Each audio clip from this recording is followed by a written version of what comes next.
It's been 75 years in the making. KZ Westfield is finally a sectional champion once again, and the Warriors are only one win away from qualifying for state. To get into the Elite Eight, KZ knocked off Nokomis Friday night in blowout fashion. Even though they enter their region as a 3 seed, the Warriors have beaten every opponent, except number 1 ranked Dietrich, by at least 15 points.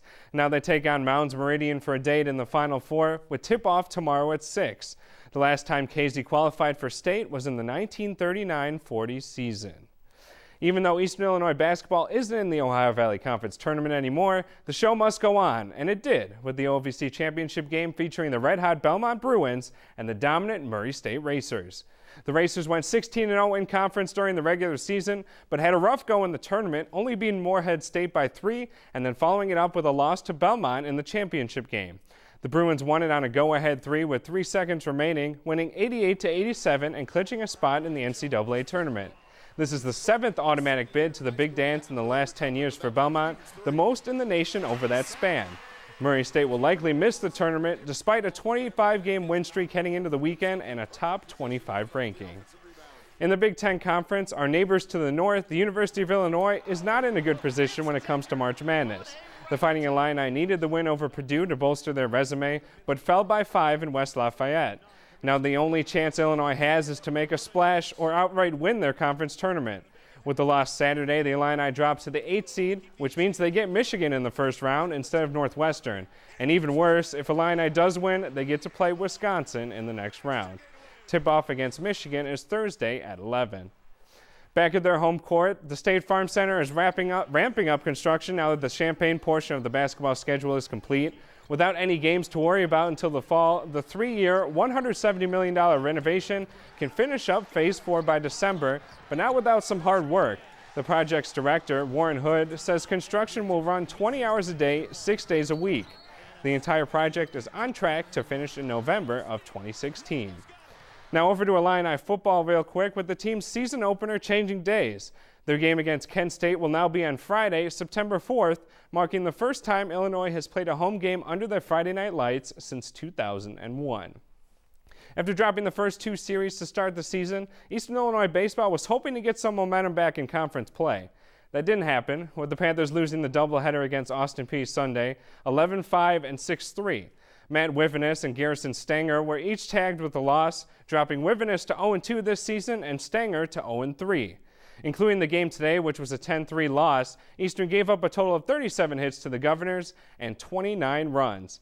The Panthers now head to St. Louis Wednesday afternoon with the first pitch at 2. And finally in sports, St. Louis Cardinals pitcher Michael Wacha, who was plagued by injuries last season, seemed to return to form with 2 perfect innings against the Red Sox. St. Louis lost the spring training game 3-0, but it was a good sign for the righty that became a household name under the arch during the 2013 postseason. Lacey, Braden, back to you. Thanks, Nick. Coming up, Jessica Dixon will return with a final look at our Soggy Tuesday. And finally, as if Easter baskets weren't enough, one company has hatched a plan to get its sweet treat in your fridge. Stay with us. This is Newswatch on WEIU.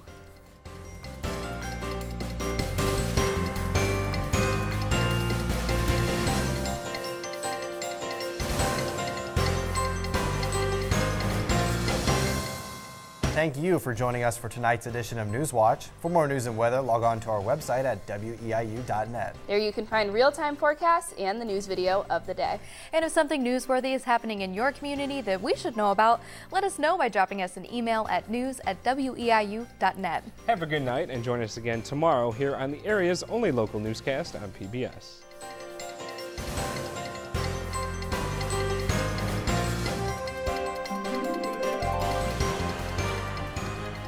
For the KZ Westfield Warriors, the clock has struck midnight on their Cinderella season. Mounds Meridian took care of KZ 51-40, ending the Warriors' postseason. But despite not making it to state, KZ did win their first sectional championship in 75 years and took down the number 1 ranked team in Class 1A in the process. Over in Class 2A, Decatur St. Teresa made going to state look easy, winning by 21 over Bloomington in the Super Sectionals. Next up is the state semifinal game in Carver Arena Friday, with tip-off against Rock Ridge at 6:30. Next up for the Fighting Illini is a daunting run to the NCAA tournament. It starts with the Big Ten tournament tomorrow, where there's a rematch with the Michigan Wolverines, who eliminated Illinois last year in the conference tournament. That time, Michigan was the number 1 seed, but this time they're the 9 seed and the Illini are the 8 seed. To make the big dance, Illinois needs a win against Michigan and a win against Wisconsin at the very least. Tip-off is tomorrow morning at 11, so we'll have the highlights in tomorrow's edition. For the Illinois football program, the last few years have been rough, but head coach Tim Beckman believes this year could be different. Spring practices start Saturday, and in a recent news conference, Beckman said the bowl appearance last season provided the kind of momentum his team can build on. Before last year's 6-7 finish, the Illini had only won 6 games total in 2012 and 2013 under Beckman. The Illinois spring game is April 18th, and the regular season starts at home September 4th under the Friday Night Lights. The St. Louis Rams will have a new look in the fall. Here's their 2015 starting quarterback, and here's the 2015 Eagles starting quarterback. Weird, right? The trade was a surprise when it happened, but it makes sense. St. Louis gets a good quarterback in Nick Foles, and they save almost $12 million in cap space from clearing out Sam Bradford's large rookie contract.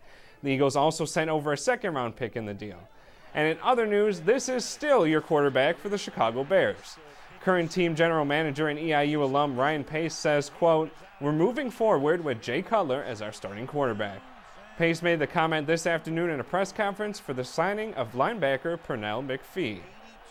Sometimes players can break news too, and if you're an Indianapolis Colts fan, Andre Johnson probably just made your day. On his Instagram page, the former Houston Texan posted this image with the caption, "It's official, I'm a Colt." Standing next to him is Indianapolis head coach Chuck Pagano, who along with Andrew Luck helped lead the Colts to their first AFC Championship game since 2009. Johnson led the league in receiving yards twice in his career and will be 34 at the start of the regular season. He had more than 900 yards to go along with 3 touchdowns in 2014. On the diamond, spring training action is heating up and teams are getting a better idea of what their roster will look like this season. Competing for a spot in the starting rotation, Cardinals pitcher Marco Gonzalez went 4 scoreless, giving up only 1 hit in his second start this spring. St. Louis went on to win 6-2, improving to 4-3 in the Grapefruit League. And in progress, the Cubs are tied 3-3 against the Dodgers. John Lester is done for the day after throwing 3 scoreless with 2 strikeouts. The Cubs are still looking for their first spring training win, and maybe the whole Brian Schlitter thing isn't working out, with the righty giving up 8 earned runs in only 2 innings pitched this spring. And finally in sports, Eastern Illinois soccer has a new coach. Kiki Lara was formally introduced yesterday after being an assistant coach for the Dayton Flyers since 2009. He has some work to do as the Panthers went 3-13 last season. And coming up in weather, Braden Harp returns with a look at our sunny forecast, while a town in Italy of all places is busy breaking snow records. Stay with us. Thanks for watching. This is Newswatch on WEIU.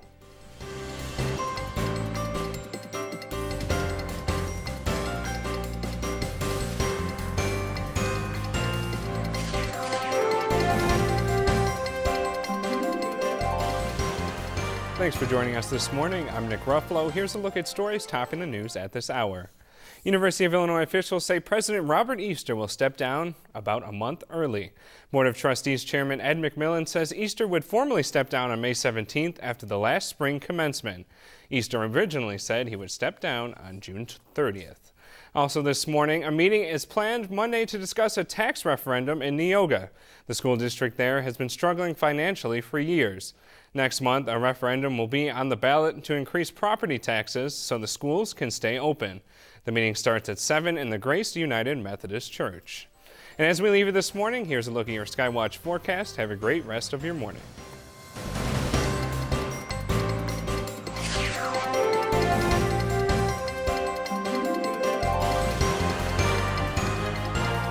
The Eastern Illinois basketball team won't be making it to the big dance, but their impressive season will still get them a postseason berth. The Panthers are headed to the CollegeInsider.com tournament, which is their first postseason appearance since playing Arizona in the 2001 NCAA tournament. EIU faces Oakland University in the first round of the CIT, which starts next week. Head coach Jay Spoonhour says even though they haven't played the Golden Grizzlies before, their style of play is similar to a conference rival. Who these guys are similar to is Belmont. They're really similar to Belmont in that they've got a Gar Felder, their point guard, is their leading scorer, and he's about 5'9", and he can really play. And they really run in transition just like Belmont. Round 1 starts Tuesday with the Panthers playing Oakland at 6. If Eastern wins, they will play on either March 20th or March 21st. The Illinois Fighting Illini have a better chance than Eastern at an NCAA tournament berth, but it still is not likely. The field of 68 is unveiled Sunday with the orange and blue probably not listed. They needed to beat Purdue at the end of the regular season, and they needed to win at least one game in the Big Ten tournament, but instead, they ended the year losing 5 of their last 7. Illinois sits at 19-14, including 9-10 in conference, but their last quality win came over a month ago. We won't know for sure who's in and who's out until 5 o'clock Sunday afternoon. In high school basketball, there's one local team playing for all the glory. Decatur St. Teresa takes on Rockridge in the state semifinal tonight, with the winner advancing to the state championship game tomorrow. All 4 teams left in Class 2A were ranked in the AP Top 10 at the end of the regular season. St. Teresa was 7th, and Rockridge was ranked number 2 in state. Tip-off is at 6:30 from Carver Arena in Peoria. Ranked in the top 20 for the first time since 1990, Illinois baseball is making a splash on the national scene. They took 2 of 3 from number 10 Oklahoma in Stillwater, and now the Illini return home against the 2-13 SIU Salukis. Illinois ranks in the top 10 in the country in 5 pitching categories, including first in WHIP, which is walks and hits per innings pitched, and 10th in ERA. Game 1 is in progress with games 2 and 3 on Saturday and Sunday at 1. Here in Charleston, Eastern Illinois will not make their homecoming just yet. Instead, they have a doubleheader in Memphis, Tennessee against the Tigers. The first 2 games are at 1 tomorrow afternoon, while Sunday's game is at 4:30. The series then finishes up Monday at 1. For Illini Track and Field, it will be a busy weekend as well, with 7 members heading to the 2015 NCAA Indoor Championships in Fayetteville, Arkansas. Starting with the 4x400 team, DJ Zahn, Joe McCasey, David Kenziera, and Kenneth Allen. Zahn is also running in the 400-meter dash, and McCasey is competing in the 800. U of I field event participants include Jonathan Wells in high jump, Davis Fraker in the weight throw, and on the women's side, Stephanie Richards for pole vault. Indiana State is sending 2 athletes as well. Aletha Marrero on the women's side for the 800-meter, and for the men, Adarius Washington in the 60-meter hurdles. And finally in sports, Eastern Illinois' Sabina Orosilva is getting national attention for her role with the women's basketball team this season. CollegeSportsMadness.com named her a second-team mid-major All-American after leading the Panthers in points, rebounds, blocks, and steals this season. Lacey, Braden, back to you. Thanks, Nick. Coming up, I'll have a final look at your Skywatch forecast that includes some sunshine by the end of the weekend. But first, are you willing to say yes to this financial mess of a wedding? Before you say I do, stick around to watch tonight's parting story. Thanks for watching. This is Newswatch on WEIU. And thank you for spending part of your evening with Newswatch. Stay with WEIU because later tonight at 7, we bring you the best of 50s pop with greats like Patti Page, the Crew Cuts, and the 4 Aces. Enjoy your weekend.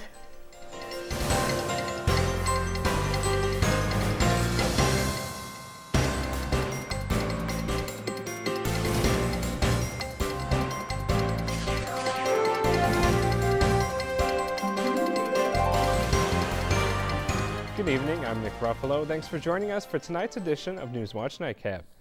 Presidents of public universities tell the General Assembly Governor Bruce Rauner's budget cuts would create significant problems. The presidents told a Senate panel Thursday the cuts could not be offset by tuition increases. Eastern Illinois University President Bill Perry says Rauner's plan to cut 31% of public universities' budgets would cost EIU hundreds of jobs. Since Rauner's plan isn't final, now the General Assembly gets a chance to change the state budget. University of Illinois officials say President Robert Easter will step down a month early.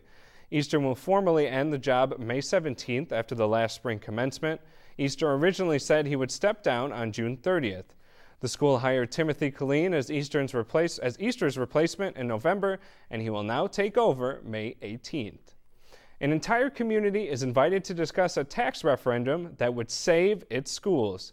The Neoga School District has been struggling financially for years, and next month a referendum will be on the ballot to increase property taxes so the schools can stay open.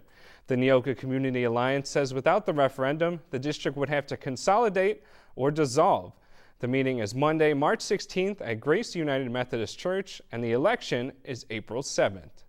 And in a Newswatch follow-up, the decision on a plan for a new wildlife adventure park in Moultrie County is delayed.